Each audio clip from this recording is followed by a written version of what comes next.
Hello, my name is Claudia Cook. Today I want to talk about my story of sexual abuse and trauma. And the way I plan to tell my story is to bring about awareness. If you, the listener, have gone through your own experience of abuse and trauma, I want to tell my story so that it will bring, like I mentioned before, awareness to some of the things that I discovered through learning how to heal from sexual abuse and trauma.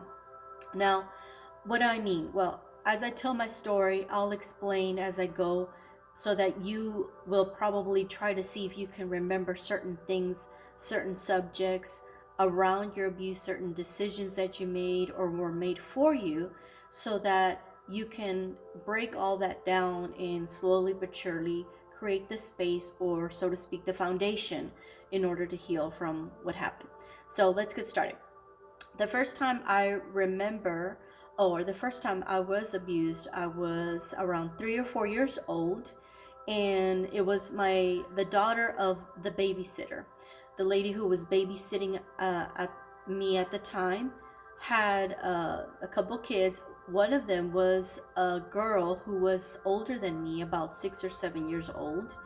And now that I think about it, when I go back to those memories, I know that either she was being abused herself, or she was seeing the acts of maybe between her parents or other adults, because what she did to me, she only could have known through either her being abused or her watching these acts that only adults should be doing. So she would lock me up in the closet, and she harassed me and told me that if I ever told anybody about what she was doing to me and what she asked me to do to her, like I said, she must have been abused herself, or she saw this either, whether it be in movies or the television or whatever, or the adults that were in her home. She threatened that if I ever told anybody of what she was doing to me, she was going to hurt my sister. She was going to kill my sister. So I believed her. I was, like I said, very young, and I believed her threats. In this first experience that kept happening with this daughter of the babysitter, I remember thinking at this young age that the only way that I could make sure that my sister, who was around 1 or 2 years old, wouldn't get hurt was that I had to end her life, or she had to die, or somehow, some way, the only way that this would stop is by her not being here on planet Earth anymore. So I was really little, but I remember thinking those thoughts, that I wanted to grow up, I wanted to become an adult, and I wanted to end her life so that she would never hurt my sister. I really honest and truly believe the threats that she made to me about hurting my sister, and so I never told anybody. As a matter of fact, since I never told anybody, I never remembered this until way many years later. I'm in my 20s, and I'm taking a self-development course. And in this course, someone goes up the front and they're being worked on, and this person has something kind of similar to what I went through. And all of a sudden, it was like all these memories came flashing back. Like, I just started remembering the babysitter. I remember how she looked like. I remember her threats. I remember the closet, what the closet looked like. I remember what she did to me. I remember what I had to do to her. I mean, I remember everything. And I especially started to remember what I would think when she would do the abuse, when she was acting the abuse. And and this is where I want to bring awareness. This is where I want to ask you, if you yourself have gone through your own experiences, can you go back and remember any of the decisions or thoughts you had? Because this is important. Even this was my first experience, and I was 3 or 4 years old. I remember thinking and wanting her to pay. Like, I really had this really deep desire for her to pay for what she was doing, because even though I didn't know what she was doing, I didn't have a name for it. I didn't know it was sexual abuse. I didn't know what to call it. I knew it was wrong because it was secret, and I knew it was wrong because she was threatening me. So I knew several things that I knew about. I was old enough to know it was wrong. And so, and I made a decision where this person needs to pay. And so the second time I was abused, I remember having the same feelings that the person had to pay. So I started creating this pattern when I was abused that all these people had to pay, and it was the only thing that was going to make things right.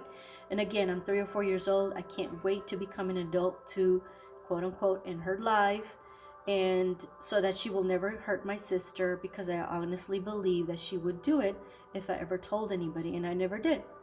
So the first time I told anybody was at this workshop when it was time for breaking into groups. And all of a sudden, I mean, I'm just remembering all of these thoughts and memories. I have them very vividly. I hadn't thought about them in years. And then I started, all one after another started like a movie. It started to happen right before my eyes. And so I started to recognize this, and the coach that was facilitating the group in that day was trying to get me to remember what I had decided, what kind of decisions did I make in those early days of my abuse, because a lot of that sets patterns or quote unquote foundation for other same similar thoughts on when it comes to the abuse that when it continues to happen. And so another time I was abused. This time I'm being abused by an uncle. I'm in Mexico City. My parents used to own a home there. We're living there. My uncle comes to visit, stays for a while, and he's around, I think, 15 or 17 years old. I don't remember, but I'm 7. I know that much. I remember my age. And my uncle asks my mother to send me. He had just taken a shower. He sent Claudia, which is me, to bring me some socks. So my mom says, hey, your uncle wants you to take him some socks. Now, there's so many things that I now look back at and think, wow, Mom, why? You knew he had just taken a shower. I mean, there's so many questions. There's so many what ifs, and I can make so many things that could have helped me in that situation, right, to avoid from happening. But here's what happened anyway. So I go take the socks, and I'm leaving the room, and he grabs me, and that's where the abuse happened. And it was very, very, very traumatic. I didn't have I didn't have a name for it there, but I was now old enough to know that it was really wrong. This was the most traumatic event. I had several traumatic ones, but I think out of all the ones, I think this one ranks the highest. And I remember feeling completely in shock. Like, I remember walking away, not being the same person anymore, not being the same child. I remember feeling the feelings of being robbed, or you feel the abuse. It's it became very traumatic for my body. Like, I remember not shaking, but completely just in shock of what just happened. And it took, abuse can take seconds, minutes. It can be so fast. In that space of time, where there's minutes or hours or whatever, or seconds, your life changes, right? And I remember not feeling the same again after that experience. So he tried to abuse me again. I was walking past his room. Now, I didn't tell anybody. Then when that happened, I didn't tell my mom. I didn't tell anybody. I don't know why. I think I was just in complete and utter shock of what had just happened. Now, I'm not going to go into the gruesome details, guys and ladies, because one, I know that it won't help you, and I don't think it's allowed to go into those details. And the reason I'm really telling my story is, again, to help you with your own story. How can you heal from whatever you experience? And the way I'm telling my story, again, is to bring about awareness to whatever happened to you, so that you can break it down and neutralize it as much as possible in order to make room for healing. So this second time, my uncle is trying to abuse me. I'm passing through his room, and um, he asked me, "Hey, Claudia, can you tell me what this reads? I don't understand." So I'm walking into his room to read, to take a look at the book he's reading, and he grabs me and pulls me forward, and I knew what he was gonna do. So I pulled away as hard as I can. I got away, thankfully, and I ran down the stairs, and I started screaming for my mom. And I said, "I'm gonna tell my mom you're in trouble." And I screamed that as I'm running down the stairs, screaming for her. And I did tell her. I finally did tell her, and then the response, the way that she handled it, I wasn't expecting that. She actually told me, "Don't tell your father, don't tell him anything of this, because if you do, he is going to kill your uncle, and he will go to jail." So now this is a second situation where I'm getting abused, and I'm thinking an idea is confirmed that the only way that this is stopped is through death, is the person that's causing the abuse needs to die. So now again, I'm 7 years old, and again, remember, I'm not telling you the gruesome details just because, again, I don't think it's allowed, but also my purpose of telling my story is to bring about awareness for you who has experienced sexual abuse and trauma. So she tells me this, right? She tells me, "Don't tell anybody. Your dad, if he finds out, he's going to kill your uncle," which is her brother, "and he's going to go to jail." So now I believe the first idea, the first thought, the first belief that I created from my abuse at 3 or 4 years old, that the only way this is done is through death. And so now I feel the burden. I remember thinking, God, if I ever tell anybody, my father could end up in jail, because the only way to stop this, going back to my first thought, my first belief that I created back in 3 or 4 years old, is that this person, the only way this is stopped is through death. This person has to die. And I don't want to send my dad to jail. I don't want to be the cause of that.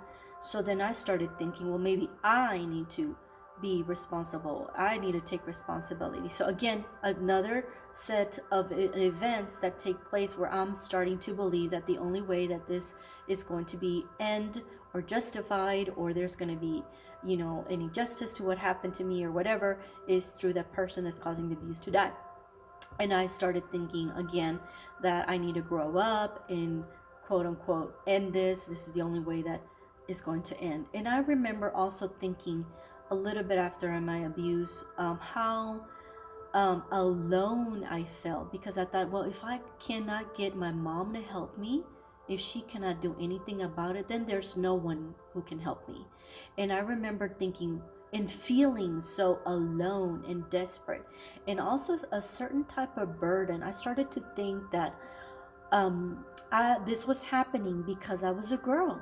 And I remember starting the very first feelings of when I started to hate being a girl started right out of that experience. I started to despise being a girl. I started to, when I started going through the changes through womanhood, I would always wear a sweater, cover myself up. I would I delayed the process of growing up as much as I could. I didn't want to look beautiful, so I always made up stories about, I don't really like makeup, I just want to look natural.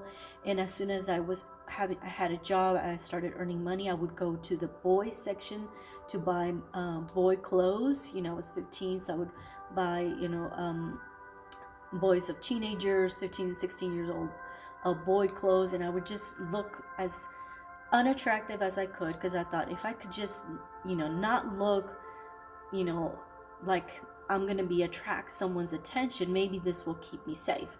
So I started developing these ideas or these feelings back then at 7 years old. And but the biggest one that came out of those experiences, one, that nobody's can help me, I'm on my own, because if my mom cannot help me, no one can. And two, this must be happening because I'm a girl. So I started hating being a woman, being a girl. I really at that point didn't know that boys or men are also abused. I learned that through volunteering for nonprofit organizations that had to do with abused children, and it was a very eye-opener to me. But at that time, as a 7-year-old girl, I started thinking this is only happening because I'm a girl. If I could only be a boy, or if I would have been a boy, this wouldn't have happened to me.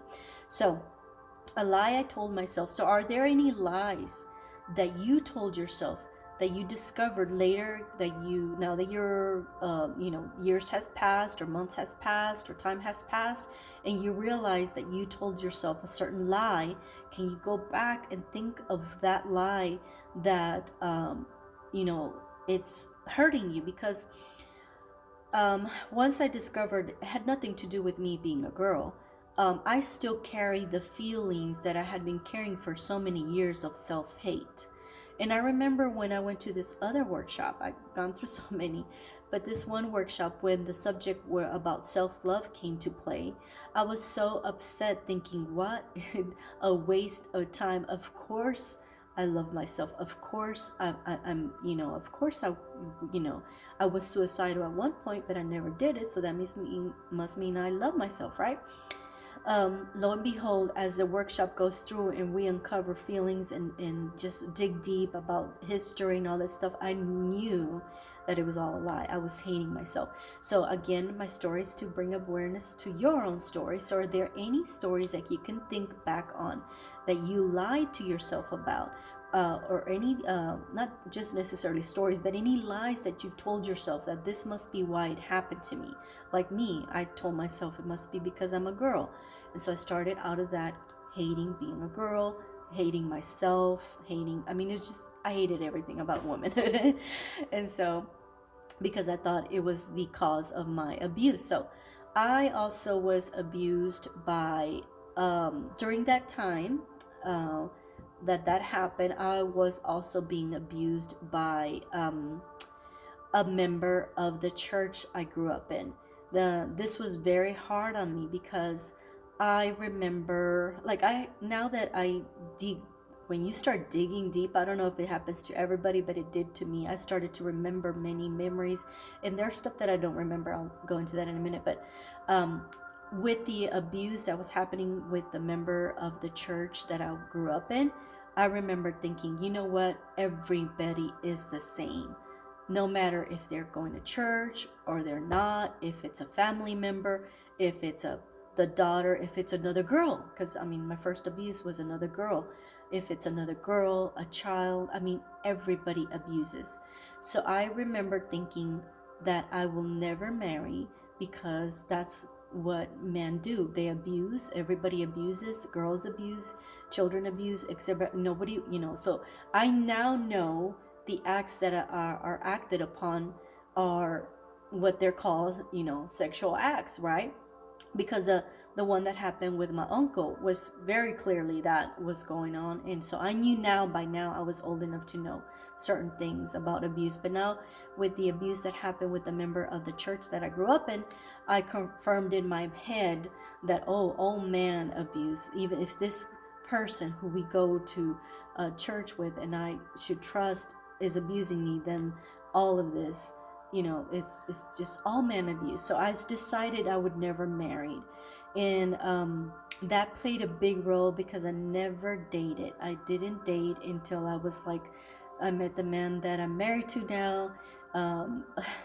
And so I'll go into those details later, but it really, I would cement in not marrying, not ever having children, because I thought this happens to all girls. What if I have girls? And guess what? I have 3 girls.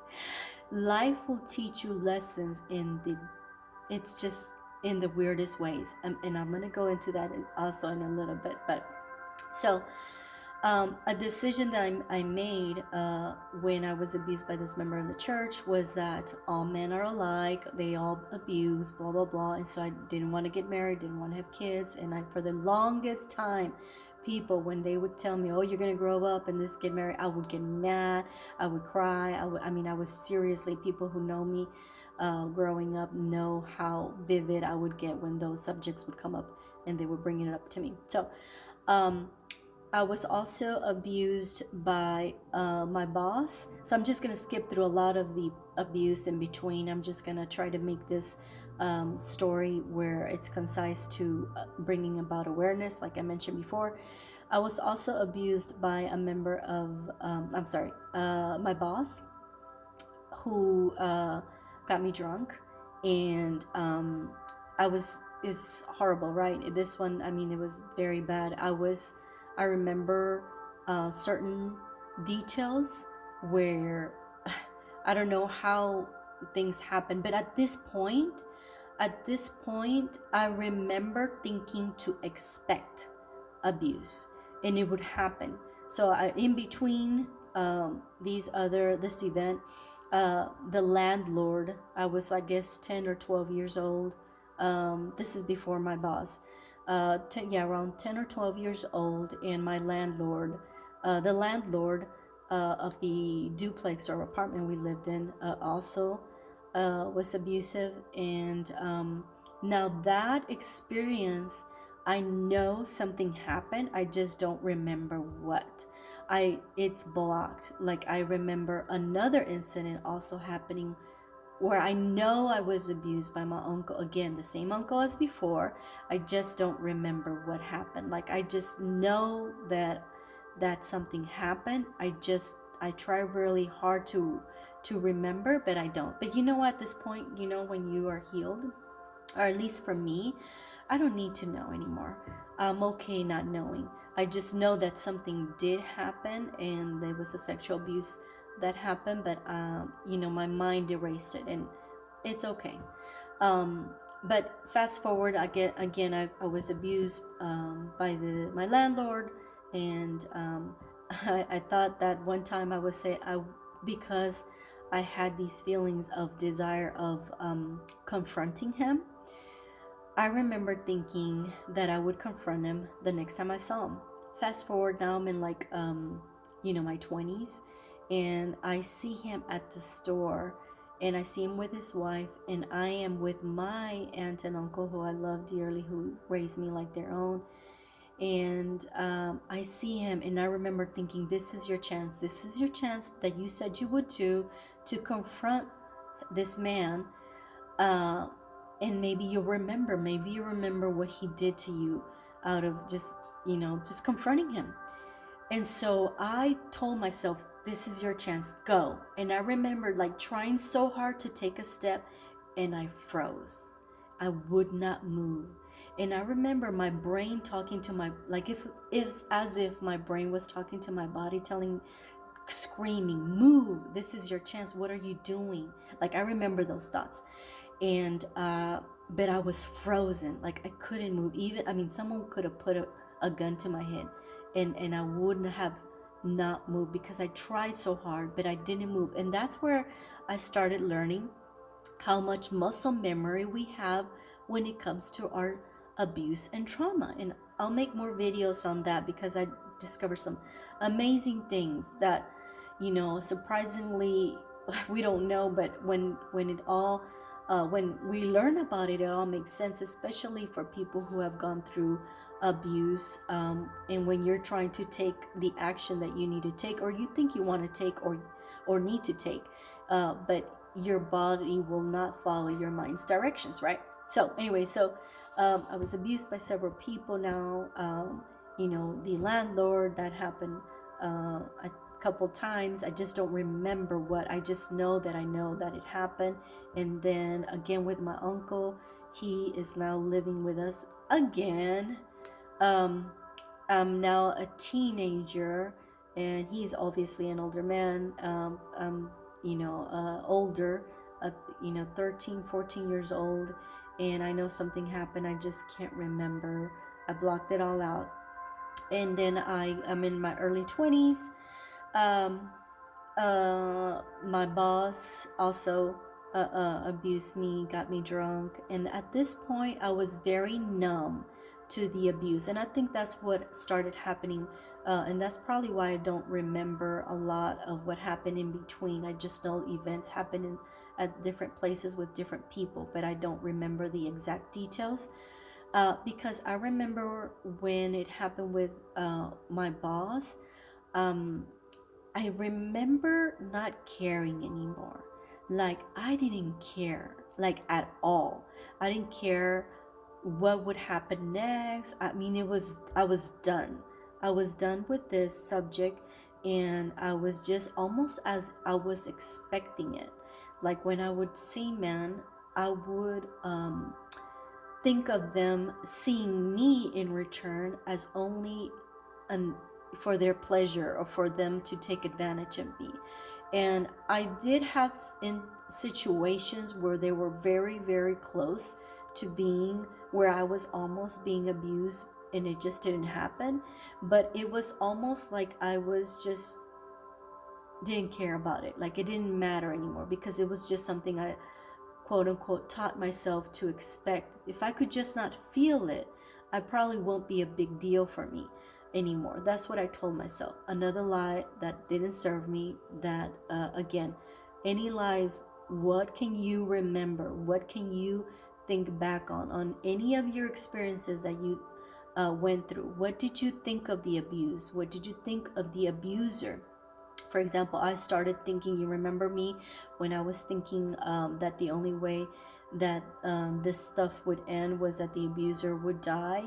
And I remember thinking that it was me who had to, do it. And I had dreams upon dreams upon dreams upon dreams where I would do such acts, which is not healthy. And I would have to so pray, like pray, so that I would, not think that way, because I knew now I'm an adult that it's not healthy. I knew that it wasn't the way that I was going to heal, that I was going to get justice, was everything was going to get rectified. No, I knew that, but I still had these feelings because for the longest time as a child, I had them, and the lies that I had told myself from, being abused because I'm a girl and being abused because no one loves me. My mom didn't help me when she could, so it must mean that no one can help me. And so I never told anybody again. I never told my parents or my mom about any of the rest of the abuse that happened from the landlord, my uncle trying again, other people in between that tried but almost got there but didn't, and my boss. And I didn't say anything to anybody. I just kept it in because I thought this is just how it is. And so when I started going to I didn't do anything about my abuse because on the surface I didn't think nothing was happening. I was just numb, quote unquote. And I didn't know nothing that I didn't know I had problems until one day things started to surface. Like on the surface, everything looked like I was good. I was normal. Everything. I mean, my spirituality is. I'm doing great when it comes to going to church and I'm looking like I got it together. But there were times in my life where I was suicidal. I was very close to committing suicide a couple times in my life, and it didn't happen because things would happen that would stop me. And then I thought, okay, well, maybe I'm not meant to do it. But I was also afraid. I was thinking, no, this is not the way. If someone needs to die, it's not me. It's maybe the abuser, but not me. Why should I pay for the price? So, anyways, but I didn't think that it was. I didn't know it was out of what had happened to me. Many years after the last abuse that happened to me when I was with my boss, I'm feeling like I'm normal, but I'm getting all these triggers, and I didn't know that that's what I needed to call him. That's what was going on with me. But certain things were triggering me that would remind me of my past. So here's another thing that I want to ask you. What are your triggers? Can you backtrack and see where your triggers come from? And are they from your abuse, your own traumas? And see if you can, jot down. That's the best way that I would start working with figuring out what decisions you made, what decisions were made for you. Like in the situation, my mom, she made the decision for me to not tell, she told me not to tell my father, or otherwise, he would go to jail if, he found out. And so guess what? Many years later, I told my dad, and he was like almost nonchalant about it. And so thankfully was in a certain space where I was already like, healed from my sexual abuse and trauma. And so it wasn't a big deal the way he responded. But I can totally see that if I would have not been healed. The way he responded was just like the way my mom responded. It was like nothing took place. And are you serious? This was, you know, all of these people could have gone to jail, but especially my uncle and my boss. But anyway, so I'm trying to bring about awareness to your own story. What decisions did you make? What happened? You know, what can you go back to see what things trigger you? Like when something happens, I started finding out that I needed to work on my healing, because when I was going through certain things, I was like, why am I so angry? Why am I so mad? I was seriously always in a constant anger. Like I said, on the surface everything looked good, but deep inside I would have these dreams. I had trouble sleeping. I had these dreams where they really were nightmares, where they was not healthy. I started having thoughts that were like nobody should be having, right? And I started, you know, seeing everybody as an abuser, everybody wanting to abuse me, even the people that I knew deep down cared for me. And I knew that nothing was, you know, like this was not a good way to live. This was not healthy for me. And so I started working on healing. Once I started realizing the effects that the abuse that I had gone through had taken over. And it was just really taking over my mind. I was constantly in fight or flight mode. I would go into through anxiety, depression at times. Like I said, I was suicidal. There were great years, but there were years where I, you know, hated everybody. Even though, like I said, it looked like everything was good, but I hated myself even more. And nothing was working, and nothing that I was doing working. I did go through lots of reading.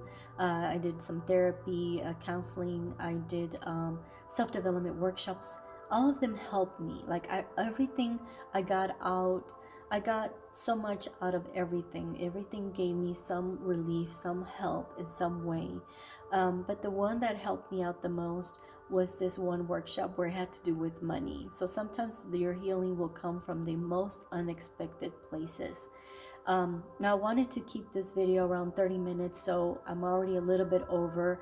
Thank you so much for watching. This is my story of sexual abuse and trauma. We all have our own stories, but this is the bottom line of where I want to go with this. No matter what happened, no matter what you went through, I'll make a video of the 2 stories that changed my life and why I started really taking on helping others who have gone through what I've gone through. When I was going to volunteer for all these nonprofit organizations that had to do with the subject, I discovered how much it happens to both men and women, to girls and boys. But I started to realize how much the subject is almost like taboo. It's like many people don't really talk about it, and when they do, everybody gets uncomfortable. Nobody knows what to say, especially if you didn't go through the same experiences. And so it's one of those things that I was just like, wow, why is this happening? Because like I said, I think a lot of the people who have been abused, well, in my situation, I looked like everything was together, but deep down inside, I was dying. I was, you know, really the one who was killing herself was me. It wasn't nobody else. It was just, you know, not being able to cope with some of the effects of what happened to me when, you know, of the trauma that I went through. And so like I said before, the reason I decided to make this video is because no matter what you've gone through, please hear me out when I say that healing is possible. Getting to the other side where you can express your story like I just did and have a sense of, let's just say if I get triggered, it's very rare, but if it happens, I know exactly what to do to get me back to neutral. Because living in a life where you feel guilt, you feel shame, you're depressed, your anxiety, you can't even have, you know, even the act of, now that I'm married, of being intimate with your partner, everything plays a role. Like I said, my body would remember certain things when I when I decided I wanted to take action and confront this one abuser, I didn't move. I froze. It was, and then I remember feeling so mad at me, and I got so angry at, failing myself. No wonder, I just, scolded myself deeply.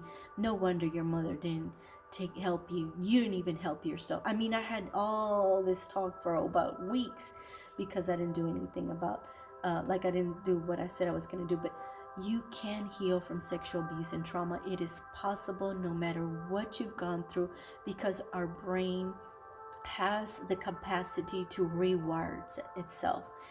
Hear me out again. Your brain has the capacity to rewire itself no matter what you've gone through. Will it take time? Yes, it probably will. It took me time. Some people are faster than others. Some people are very fast for their healing. Some people it takes a little longer. But no matter the journey, you're worth it. Please, please hear me. You are worth it. And I'm here to help in any kind of way I can. Thank you so much for watching. I'm now at 35 minutes. Thank you for your time. I hope this helps someone.